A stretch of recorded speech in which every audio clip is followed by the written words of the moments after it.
बिस्मिल्लाहिर्रहमानिर्रहीम। अस्सलाम वालेकुम। Welcome to my channel Safiya simple cooking और मैं हूं सफ़िया। तो आज की मेरी रेसिपी इंशन हैदराबाद की एक लॉस्ट रेसिपी है जिसको कहते हैं सफ़ेदा बिरयानी या तो फिर सुफियाना बिरयानी। यहाँ पर मैंने 1 किलो मटन ली हूँ बकरे का। अब यहाँ पर कुछ मसाले हैं जैसे कि 2 चम्मच है इसमें शाजीरा, 2 चम्मच है भुनी हुई धनिया, 2 चम्मच है सौंफ, 8 से 10 है इसमें लौंग, 2 है इसमें तेज पत्ते, 2 इंच के एक टुकड़ा है इसमें दालचीनी का, इधर 5 से 6 है इलायची, हरी इलायची, एक बड़ी इलायची, 2 स्टार एनीस, एक है इसमें जावित्री का टुकड़ा, यहाँ पर 2 से 3 है इधर दगड़ फूल मतलब पत्थर के फूल, और यहाँ पे थोड़ा सा जायफल, और यहाँ पर 3 चम्मच है हमारा सफ़ेद मिर्चों का पाउडर। अब ये सबको मैं एक मिक्सी जार में डाल के इसका अच्छा सा एक सूखा पेस्ट बना दूंगी जो बनेगा हमारा बिरयानी मसाला। तो चलिए देखिए इस तरीके से हमारा बिरयानी मसाला यहाँ पर बन चुका है। अब मैं यहाँ पर एक पैन लूंगी, इसमें जो हमने मटन धो के रखे है गोश्त 1 kg, वो पूरा गोश्त मैं इसमें डाल रही हूँ। और ये जो मसाला मैंने बिरयानी का बताई हूँ ये मैंने 1 किलो मटन के हिसाब से बताई हूँ। तो अभी मैं इसमें डाल दूंगी हमारा जो मसाला जो हमने बनाया है बिरयानी मसाला, पूरा हम इसमें अब डाल देंगे। और इसी के साथ साथ मैं यहाँ पर डालूंगी नमक, सॉल्ट, ये तकरीबन 2 टेबल स्पून है, ये पूरा मैं फैलाते हुए हमारे मटन के ऊपर डाल दूंगी। और इसी के साथ साथ यहाँ पर मैं डालूंगी 2 टेबल स्पून भर के जिंजर गार्लिक पेस्ट मतलब अदरक लहसुन का पेस्ट। ये सब डाल के हम अच्छे से इसको मसल लेंगे। और ये हमारा फर्स्ट मैरिनेशन है, ये बिरयानी के लिए हमें 2 मैरिनेशन करना पड़ेगा। हमारा पहला मैरिनेशन है जो हम कर रहे हैं अदरक लहसुन और बिरयानी मसाले के साथ। अब इसको मैरिनेट करके हम 1 घंटे के लिए इसको ढक के रख देंगे। 1 घंटे के बाद में हम हमारे मटन की तरफ जाएंगे। जब तक के लिए मैंने साइड में यहाँ पर थोड़ा तेल रखी हूँ, उसमें मैंने यहाँ पर 6 प्याज है, 6 ऑनियन, उसका बिरिस्ता बना रही हूँ। इस तरीके से हमें इतना ही लाल हमारा बिरिस्ता करना है। तो यहाँ पर हमारा बिरिस्ता भी बनके तैयार है।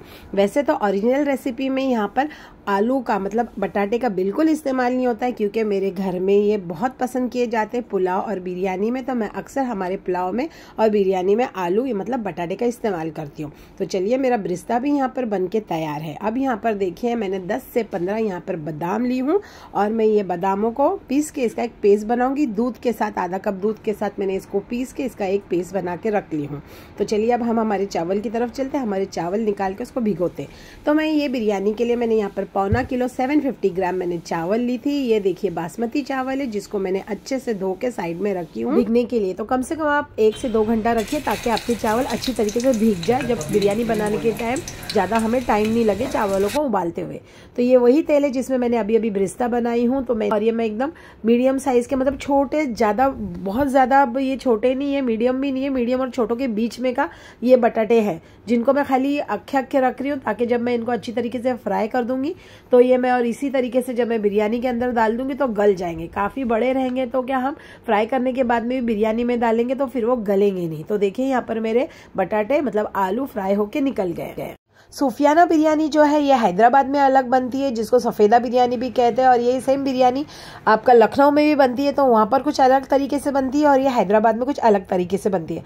हैदराबाद में ऐसा कहा जाता है कि कोई नवाब थे जिनको गरम मसाले जो हजम नहीं होते तो उनके लिए ये बिरयानी बनाई है और खान साहब ने बना के दिए थे। और जिसमें मतलब लाइट रहता है एकदम आपका गरम मसाला भी और मिर्चियों का, इसमें बिल्कुल लाल मिर्चियाँ नहीं पड़ती और ना ही इसमें लाल मिर्चियों का पाउडर पड़ता है। इसमें हीट के लिए मतलब तीखेपन के लिए इसमें हम 3 से 4 हरी मिर्चियों का इस्तेमाल करेंगे, तीखी वाली।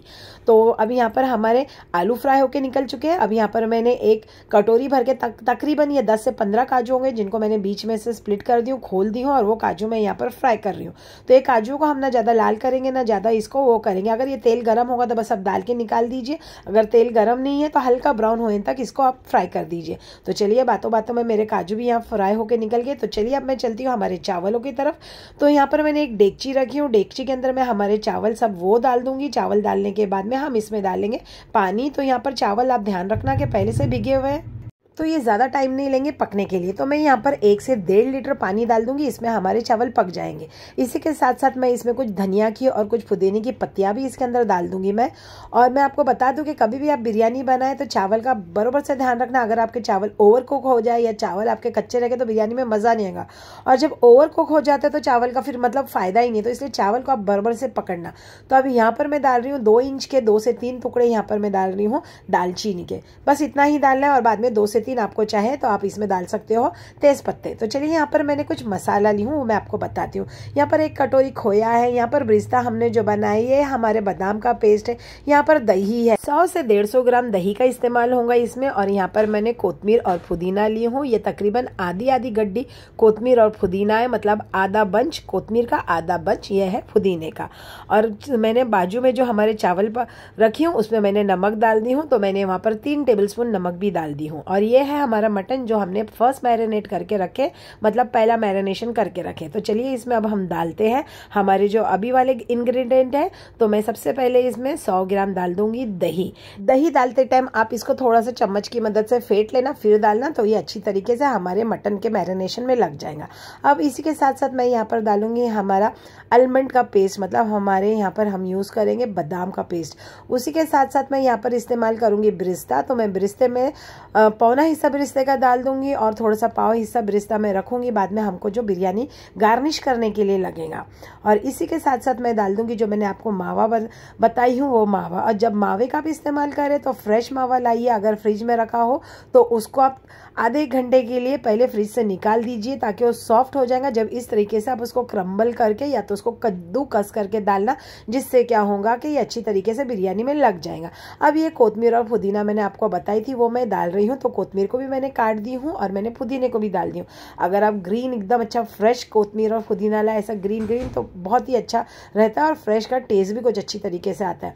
अब ये सबको मैं अच्छे से हाथों की मदद से इनको अच्छे से मिक्स कर लूंगी ताकि हमारी सब जो हमने अभी जो इंग्रेडिएंट डाले सब अच्छी तरीके से इसमें मिक्स हो जाए, कोई भी चीज किधर रहे नहीं। तो चलिए मैं इसको ढक के रख दूंगी जब तक मैं यहाँ पर हमाम दस्ते में 4 से 5 हरी मिर्चियाँ कूट लूंगी। अगर आप चाहे तो आप इसको मिक्सी ग्राइंडर में भी कर सकते हैं। तो देखिए मैंने यहाँ पर ज़्यादा नहीं 3 से 4 हरी मिर्चियाँ ली हूँ, जिसको अच्छे से मैंने हमाम दस्ते में दरदरा सा पीस लिया। और उसी के बाद मैं इसको हमारे ये मसाला जो अभी हमने मैरिनेट किया है हमारे मटन के अंदर, सेकंड मैरिनेशन, उसके अंदर डाल देंगे।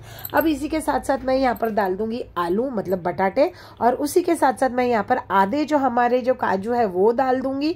और इसी के साथ साथ मैं अब यहाँ पर डालूंगी हमारा 1 नींबू है, जिसको मैंने आधा मैं अभी इधर निचोड़ के डाल दूंगी और आधा मैं साइड में रखूंगी, बाद में इस्तेमाल करूंगी। तो यहाँ पर नींबू का इस्तेमाल भी ज्यादा नहीं होता है, ये चीज का आप ध्यान देना। यहाँ पर आधा ही नींबू हम डालेंगे और फिर वापस एक बार अच्छे से मैरिनेट कर लेंगे उसको और फिर हम इसे छोड़ देंगे 1 घंटे के लिए। तो आप ये ध्यान रखना, ये बिरयानी में 2 मैरिनेशन है और दोनों के लिए हमें इसे 1-1 घंटे के लिए छोड़ना है, तभी जाके आपका जो मटन है अच्छी तरीके से गलेगा भी और उसका टेस्ट भी आएगा।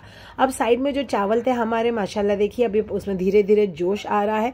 तो इसमें मैंने नमक जो डाली हूँ, मैंने 3 टेबलस्पून मैंने मेरे चावलों के हिसाब से बताई हूँ, तो आप आपके हिसाब से उसका नमक का हिसाब देख लेना। इसमें मैंने 2 चम्मच दूध भी डाल दी हूँ और इसमें मैंने 1 चम्मच तेल का भी डाल दी हूँ, जिससे चावल अच्छे खिले खिले बनेंगे। और इसके बाद में मैंने इसको स्ट्रेन करने के लिए स्ट्रेनर में रख दी हूँ। यहाँ पर 2 घंटे, पहले का 1 घंटा और अभी का 1 घंटा हो चुका है हमारे जो मटन को मैरिनेट होते हुए। तो चलिए अब ये चावलों का पानी अच्छी तरीके से निकल चुका है। तो इस वक्त मैं इसमें डालूंगी हमारे जो बिरयानी राइस है, जो अच्छी तरीके से पूरे हमारे यहाँ पर ड्रेन हो चुके। तो ध्यान रखना यहाँ पर बिल्कुल कलर का इस्तेमाल नहीं होगा। ये खाने में भी डिफरेंट होती है, इसका टेस्ट भी माशाल्लाह बहुत गजब का रहता है। जब मैंने इसको पहली बार खाई थी तो मुझे बहुत पसंद आई थी। तो चलिए अब हमारे यहाँ पर चावल अच्छी तरीके से लग गए हैं हमारे मटन के ऊपर। अब मैं इसके ऊपर डालूंगी ब्रिस्ता। तो ब्रिस्ता अच्छे से हम फैलाते हुए डाल देंगे। उसी के साथ साथ मैं अब इस पे डालूंगी कोतमीर और उसके साथ साथ हम थोड़ा सा पुदीना भी इसके ऊपर डाल देंगे। अब एक चम्मच की मदद से मैं इसके अंदर होल बनाते जाऊंगी, मतलब खड्डे करते जाऊंगी। आपने मार्क किए होंगे ये बिरयानी में बहुत ही कम मतलब तेल लगा है, ना हमने अभी तक इसमें ना कोई तेल डाले हैं, ना हमने अभी तक इसमें कोई घी डाले। तो इसलिए हम जो ये खड्डे कर रहे हैं तो इसके अंदर हम डालेंगे प्योर घी। तो 2 से 3 चम्मच भर के इसमें प्योर घी डाल देना। और जो ब्रिस्ते का जो हमारा तेल है, जिसमें हमने आलू और हमने हमारे ये काजू फ्राई किए थे, उसके 2 से 3 चम्मच वो भी आप इसके ऊपर डाल देना। तो इससे टेस्ट भी बहुत अच्छा आएगा और बहुत बेहतरीन लगेंगी। और अब मैं यहाँ पर आधा जो नींबू हमने डाले थे और आधा जो हमने बचा के रखे थे, वो नींबू का रस भी इसके ऊपर मैं अच्छी तरीके से निचोड़ लूंगी ताकि ये बिरयानी और बेहतरीन लगे। तो देखिए अभी मेरा इसमें घी चले गया, नींबू चले गया और ये जो हमारा जो हमने जिसमें फ्राई किए थे वो तेल है वो मैं इसके ऊपर डाल रही हूँ। अब इसके बाद में मैं इसको पैक कर दूंगी फॉइल पेपर से और अच्छी तरीके से पैक करना ताकि इसमें से कोई भी जो हमारा जो स्टीम है निकले नहीं। तो इस तरीके से मैं इसको पैक करने के बाद में पहले 10 मिनट जो है मैं मैं इसे हाई फ्लेम पे रख दूंगी। फिर 10 मिनट के बाद में हम हमारी जो फ्लेम है उसे स्लो कर देंगे। और ये बिरयानी बनने के बाद में आप एकदम तुरंत ही इसका ढक्कन नहीं खोलना, 5 से 10 मिनट रुक जाना ताकि जो स्टीम है अच्छे से इसके अंदर रुक जाए। इसके बाद में आप खोलना। तो यहाँ पर मेरी बिरयानी बन चुकी है, मैंने इसको 5 मिनट का रेस्ट दी हूँ। इसके बाद में मैं अब इसको खोल रही हूँ। माशाल्लाह माशाल्लाह क्या गजब की खुशबू आ रही है, देख सकते हैं आप कितनी बेहतरीन दिख रही भी है। और चावल भी माशाल्लाह तेल के वजह से और हमारा जो हमने उबालते हुए टाइम पे जो हमने इसमें डाले थे दूध, उसकी वजह से बहुत खिले खिले और बहुत बेहतरीन बने। चलिए हम इसकी प्लेटिंग करते हैं। माशाल्लाह माशाल्लाह चावलों को देख के तो बहुत ही दिल खुश हो रहा है, इतने खिले खिले बने हैं दूध की वजह से। तो चलिए हमारी यहाँ पर बिरयानी की खुशबू भी बहुत अच्छी आ रही है। और ये सुफियाना बिरयानी आपने देखे है, अभी आपके घर में बनाइए, आप आपकी फैमिली के साथ बना के इसके खाइए और एंजॉय कीजिए और दुआ में मुझे याद कीजिए। और जो चैनल पे नए हैं तो बेल बटन को प्रेस कीजिए ताकि मेरी नई नई रेसिपीज की नोटिफिकेशंस आपको मिलते रहे। और मुझे लाइक शेयर सब्सक्राइब कीजिए और कमेंट कीजिए। जब तक के लिए अल्लाह हाफिज, फिर मिलते हैं कोई नई रेसिपी के साथ।